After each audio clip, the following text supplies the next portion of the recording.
Olá, está no ar mais uma Ação e Cidadania. No programa de hoje vamos conhecer o trabalho da ONG Patas Terapeutas, que oferece terapia assistida por animais de estimação em hospitais, asilos e abrigos.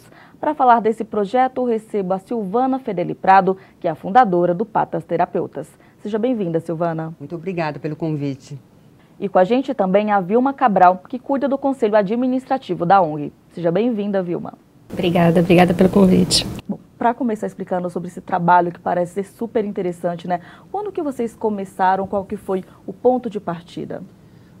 Em 2012, eu já tinha participado de outras ONGs, eu trabalho com terapias assistidas desde 2003.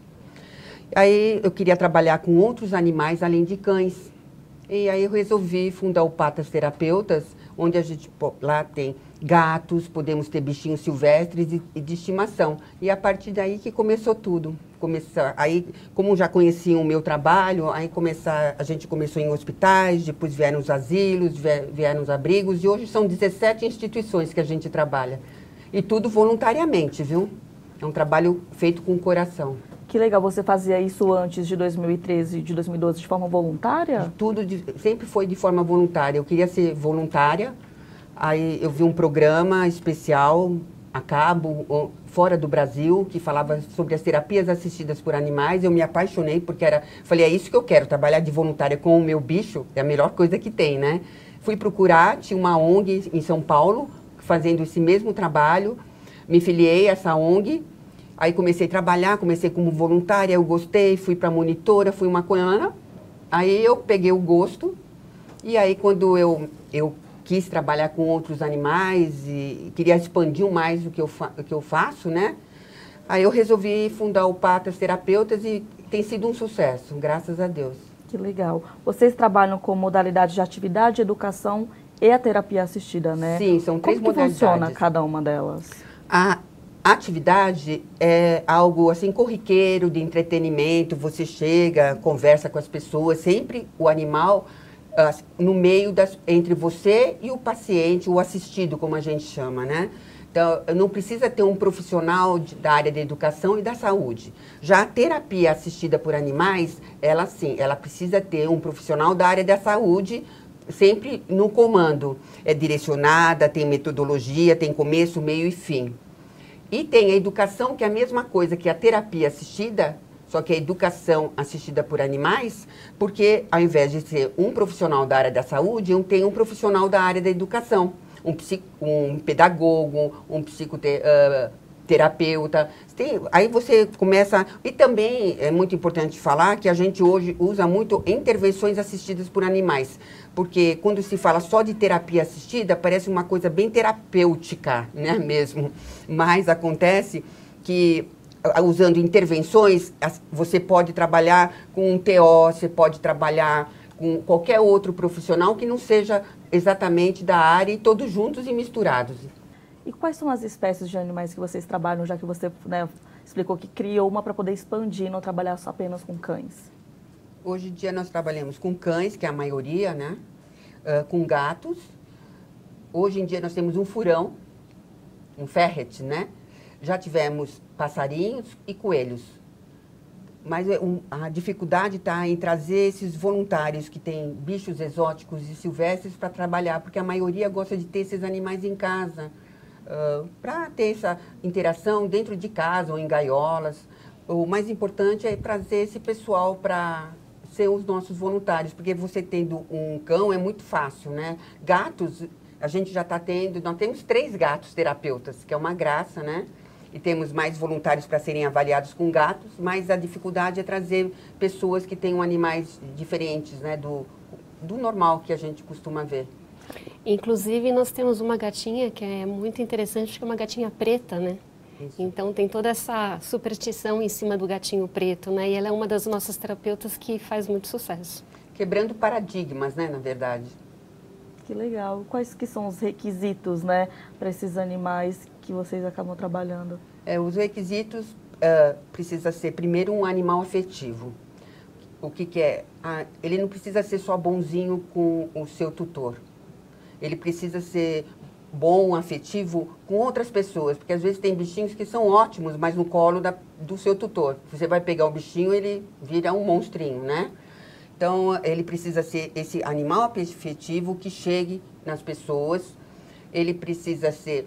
Gatos e cães precisam ser castrados, que é uma norma internacional, que isso é muito importante falar. Eles precisam ser adultos, aí cada um na sua espécie tem o seu momento, né?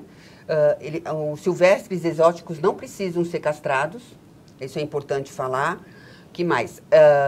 O cão, ele tem que ter o adestramento básico, que é o senta, fica, deita e anda na guia. Porque o cão precisa desse controle mesmo, especial. Já gato não precisa e outros bichinhos não. E eles precisam ser animais dessensibilizados, nos 5 sentidos. Você tem que pegar esse animal, apertar, porque o brasileiro gosta, quando vê um animalzinho, ele gosta de pegar mesmo, né? Abraçar, gritar. Então, e a gente está dentro de hospitais, dentro dos locais, e eles precisam não se assustar, e eles não podem morder, ter nenhuma reação adversa.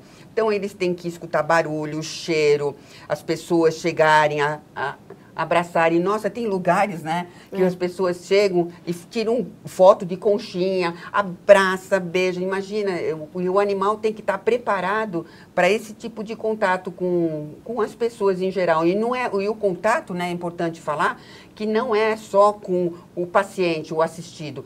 Todas as pessoas em torno também se beneficiam com isso. Elas podem ter contato com esse animal, porque os benefícios, tem os benefícios emocionais e os fisiológicos. E parece, às vezes, assim, as pessoas entendem que é só com o doente. Não é, não. Todas as pessoas em torno, desde o porteiro, do presidente, do diretor-geral do hospital, todos se beneficiam naquele momento. Tanto que nós temos devolutivas, que o dia que a gente vai num hospital infantil, é o dia que as crianças tomam menos analgésico e onde os profissionais trabalham com mais vontade. É uma maravilha, né? Eles esperam esse dia, né? Então, assim, tem situações em que a gente chega no local, quando abre a porta do elevador, eles já estão na porta esperando o animal. E a gente brinca assim, eles não sabem o nosso nome, né? Ninguém sabe o nosso nome, mas os animais eles sabem todos. Que legal. No caso, então, já há estudos que comprovam os benefícios, né, desse tipo de terapia? Sim, sim. E cada dia mais esses benefícios são comprovados cientificamente. Os emocionais, aumento da autoestima, da afetividade, da vontade de se restabelecer, da comunicação, da socialização. E outros mais aí, que se eu for falar, é uma gama enorme, né? Então, estou falando dos mais importantes. E tem os benefícios fisiológicos, que é muito importante a gente falar, que a gente, em contato com o animal, nós liberamos neurotransmissores e hormônios, que é endorfina, dopamina, né? Também a prolactina, a oxitocina, que hoje em dia está tão na moda aí, e o principal, que já tem estudos, dentro e fora do Brasil, que é a diminuição do cortisol, que é o hormônio do estresse. Por isso que a gente se sente tão bem. Na verdade, a gente tem isso tudo quando a gente tem um bichinho dentro da casa da gente. E o que a gente faz? A gente pega tudo que esses benefícios que a gente recebe e leva para as pessoas dentro dos locais onde não podem mais, ou temporária, ou permanentemente, mais ter esse contato. Legal. E é importante falar também que esse bem também é feito para o animal, né? Também é bom para ele isso. Então, esse bem não é só para com quem ele está interagindo, mas também para o animal. Isso também faz muita diferença.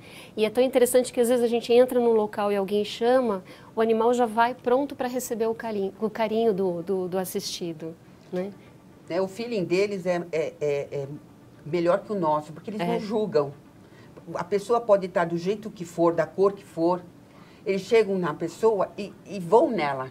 Você quer uma coisa melhor? Você está lá no hospital todo, às vezes, com uma cor diferenciada, de um jeito diferenciado, se sentindo tão mal, aí chega aquele bichinho, ele não importa como ele vem, quer te lamber, quer ficar perto de você. É isso que a gente faz. Que legal. E quem são as pessoas que participam, né, desse processo, dessa visita que vocês realizam? Você está falando de pacientes?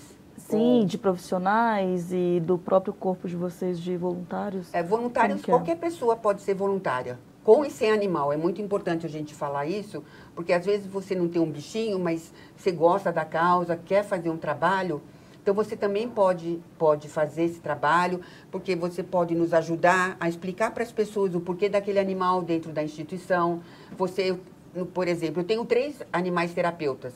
Então, eu não posso levar os 3 juntos comigo trabalhando, porque cada pessoa tem que ter um bicho. Aí eu tenho 2 pessoas que não têm um animal que podem levar os meus bichos, e isso você beneficia mais pessoas. Então, não tem idade, qualquer pessoa pode ser, não tem etnia, ou seja, você querendo ser voluntário, querendo trabalhar com o coração, você pode trabalhar. E em termos de paciente, nós temos toda a gama de pacientes, porque são 17 instituições, então tem crianças, adultos, idosos, adolescentes, doentes crônicos, doentes oncológicos, o problema nos rins, transplantados, temos de tudo. E hoje nós entramos até em UTI com os nossos animais. Tudo porque nós temos protocolos de saúde e comportamento muito rígidos para esses animais estarem dentro desses locais. Então, isso é muito importante. Não é qualquer animal que pode entrar nessas instituições, porque a gente tem que lembrar que as pessoas têm um sistema imunológico rebaixado. Então, a gente tem que ter todo o cuidado. E o cuidado também é com os animais e com a gente. Lembrando que esses animais, por terem a saúde em dia, né, eles são totalmente vacinados, limpos. A gente passa nas patinhas para adentrarem clorexidina 2%. E todo esse cuidado faz com que eles também não carreguem nada. Porque o maior problema não é a gente passar para os pacientes as bactérias, é a gente levar as bactérias para casa. E, graças a Deus, nesse tempo todo que eu trabalho, o nível de infecção nos hospitais, né, é 0. Isso que a gente tem devolutiva dos próprios hospitais. Que bom. E temos instituições também que não são os hospitais, né, nem casas de repouso, como a Polícia Militar e a CET hoje. Que legal. No caso, por exemplo, dos hospitais, há sempre um acompanhamento profissional também junto com vocês nessas visitas? Sempre no hospital, aliás, em qualquer instituição que a gente trabalha, sim, sempre tem uma pessoa encarregada de nos acompanhar, porque isso é uma norma nossa, sempre tem que ter uma pessoa que possa estar olhando tudo que a gente faz e que também o atendido, o assistido, como ela falou, a gente atende na Polícia Militar, no Copom, sempre tem um policial com a gente. No hospital, um enfermeiro ou um médico, e assim passa por todos. Como que é esse trabalho na Polícia Militar, Vilma? Na Polícia Militar, a ONG começou um tempinho atrás, era um trabalho feito especificamente para um grupo de mulheres, de policiais mulheres e com depressão. Então foi feito esse trabalho durante um período de tempo, só que no final desse trabalho os resultados foram tão bons e foram tão significativos que a polícia convidou a ONG para que a ONG fosse até lá. Então hoje nós fazemos visitas a cada 15 dias. Então dá mais ou menos umas 2 visitas por mês, né, em semanas intercaladas. E o lugar que a gente visita é o Centro de Operações da Polícia Militar, o Copom. E enquanto eles estão lá trabalhando, atendendo, tem horas que nós entramos no auditório onde eles têm aula, têm apresentações. Na realidade, quando nós chegamos lá, é eles que nos dirigem para o local que nós vamos trabalhar naquele momento. Então, nem sempre a gente vai para o mesmo local e atender as mesmas pessoas, né? Mas nós entramos no local de trabalho deles, né? Para desestressar, para aliviar a tensão e deixar o dia mais gostoso. Muito legal, a gente continua falando mais sobre o trabalho de vocês no próximo bloco. Nós vamos para um rápido intervalo e já voltamos com mais Ação e Cidadania. Não saia daí.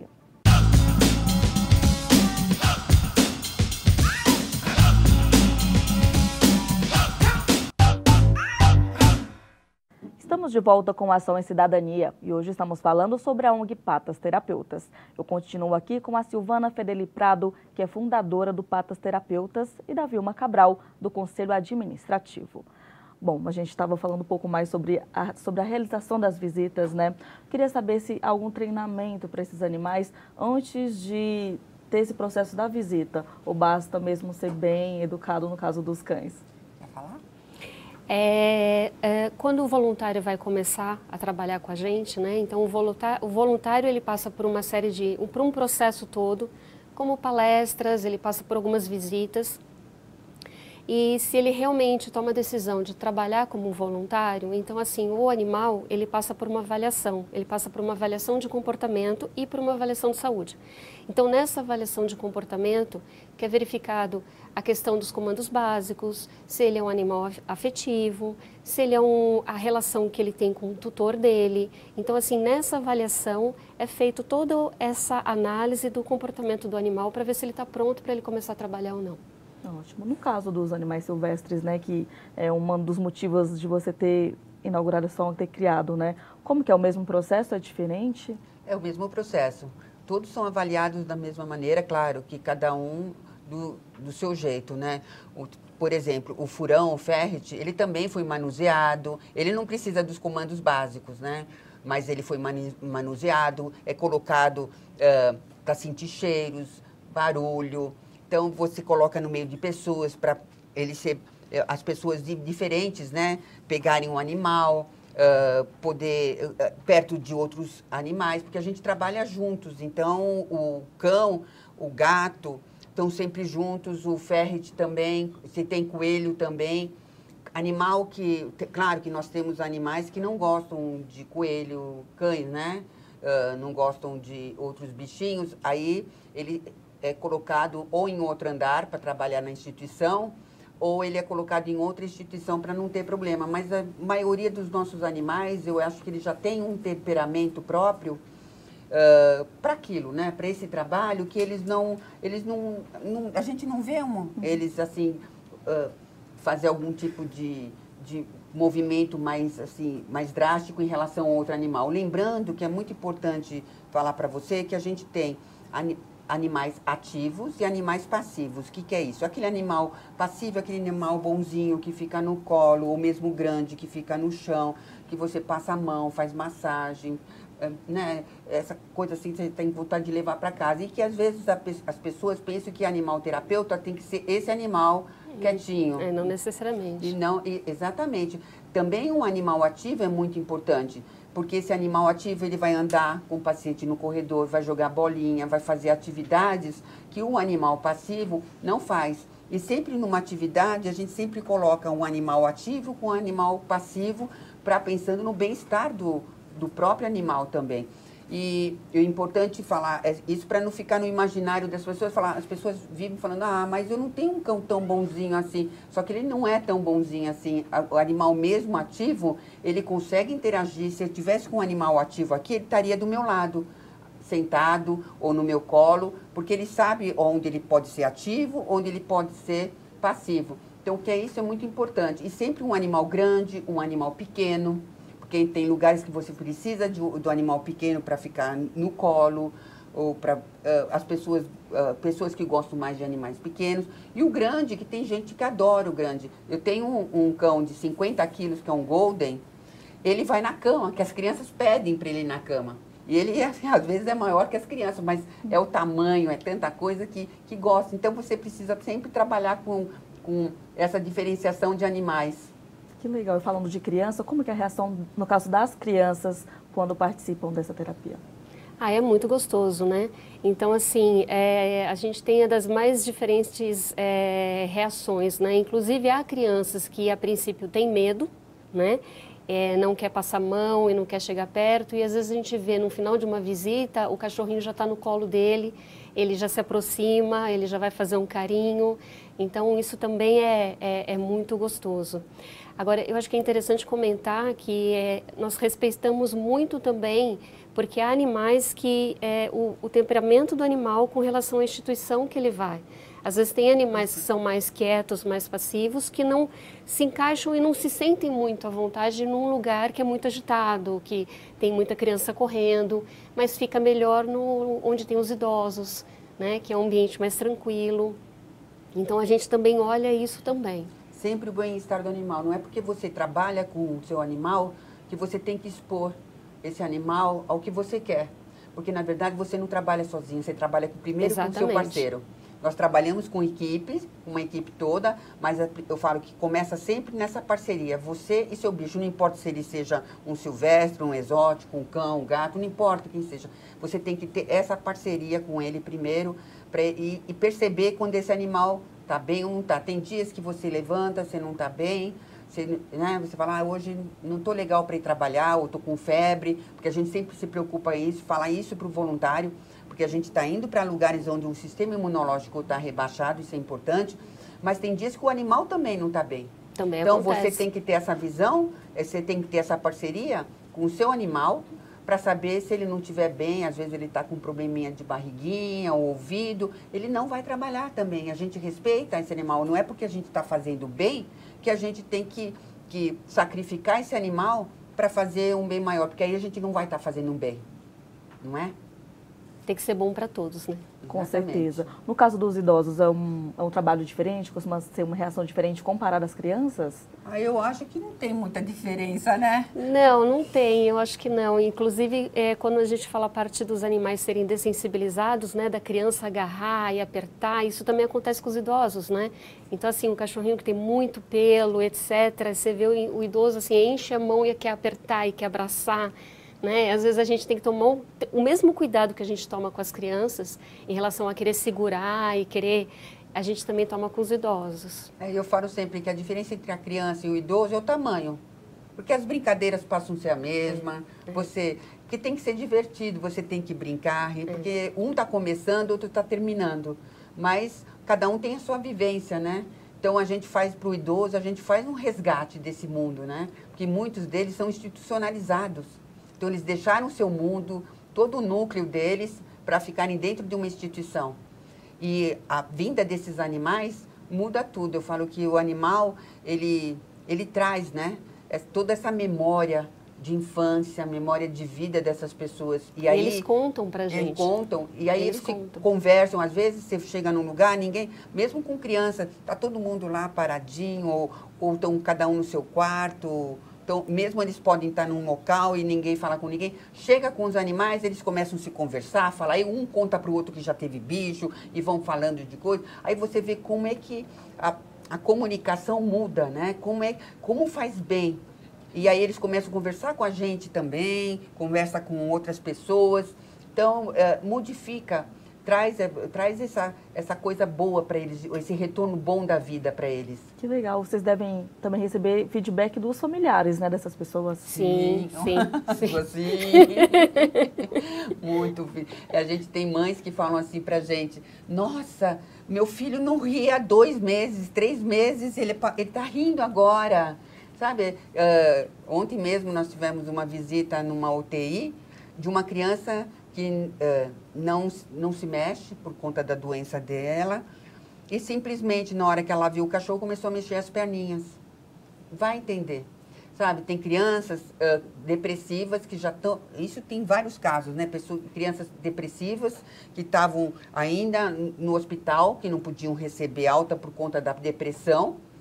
Com a visita dos animais, essa criança saiu do quarto, levantou, brincou e no dia seguinte foi para casa, porque mudou todo o quadro depressivo dela. Então, se eu for contar para vocês aqui, a gente vai ter que fazer muitos programas. E há situações também que nós já chegamos aí, por exemplo, numa UTI de pediátrica, nós não vimos nenhuma criança, não entramos nenhuma criança, em nenhum quarto de criança, mas quem esteve com o animal naquele dia foi a mãe de uma criança que estava internada. Então, foi ela que passou o tempo todo com o cachorro, passeou, tirou foto. Então, assim, e aí, no dia seguinte, o hospital inteiro falava do bem que foi feito para aquela mãe que já estava há meses no hospital com o filho dela. Então, assim, naquele dia não foi nenhuma criança, foi um familiar. Porque já é um ambiente tão carregado, tão triste, né? Tão cheio já de problemas. Então, o que a gente faz mesmo é levar essa alegria, né, para essas pessoas, mostrar que o mundo é lindo ainda, que a gente passa esperança, não importa o estado que esteja, porque a gente não pergunta das doenças, é muito importante. Nunca. Porque é uma norma, é uma regra, né, que nós temos, que é proibido a gente tocar em nome de doenças. Então, a gente passa pelas pessoas, não sabe, a gente sabe que é um andar crônico, sabe que é um andar de oncologia, porque é necessário saber, porque tem procedimentos que a gente tem que fazer, né, para chegar até a pessoa, mas a gente não pergunta nada, E a gente quer mesmo é mostrar esse lado divertido, esse lado da emoção, do coração dessas pessoas. Não importa quem elas sejam, a idade, a doença. Como você falou, desde o porteiro até mesmo o próprio assistido, né? Exatamente. Nesse processo, várias pessoas são afetadas, né? E quais que são os desafios hoje para a ONG continuar realizando esse trabalho, né? E, enfim, levar alegria para tantas pessoas? Nosso maior desafio hoje é a nossa sustentabilidade. Como é um trabalho voluntário, nós não temos uma subsistência. A única coisa que a gente tem é uma lojinha onde a gente vende algumas coisas, né, para nos ajudar. Mas, como toda ONG, e a gente é uma ONG OCIP, a gente tem todo um encargo. Contador, tem impostos, tributos que a gente paga. Isso tudo acaba saindo do nosso bolso mesmo, né? Então, hoje em dia, a nossa dificuldade é trazer patrocínio, pessoas que entendam que elas vão nos ajudar por conta dos animais terapeutas, mas o maior beneficiário disso tudo são os humanos. Então, tem que fazer isso.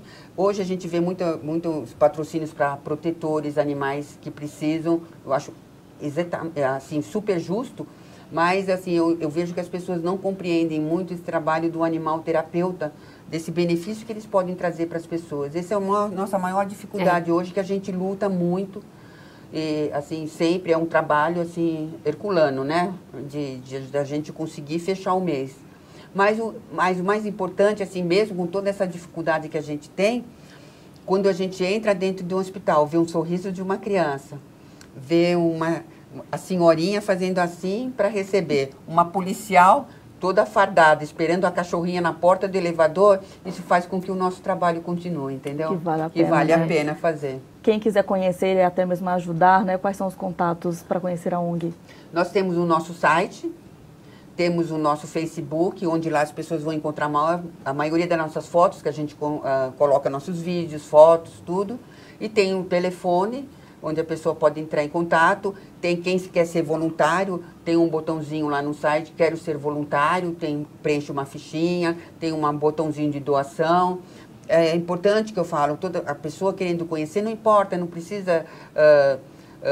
eu não sei se eu quero ser voluntário, não sei realmente se eu quero fazer uma doação. Venha conhecer primeiro, venha fazer uma visita, veja como é que eu trabalho, porque eu acho que a gente precisa conhecer primeiro antes de entrar, né? Com certeza. Gostaria muito de agradecer a participação de vocês e parabenizar por esse trabalho, viu? Nossa, a gente agradece a oportunidade de estar falando aqui da ONG. Muito obrigada pelo convite. Obrigada. E obrigada a você que nos acompanhou em mais uma Ação em Cidadania. Até a próxima semana. TV Câmara São Paulo, a política da cidade passa por aqui.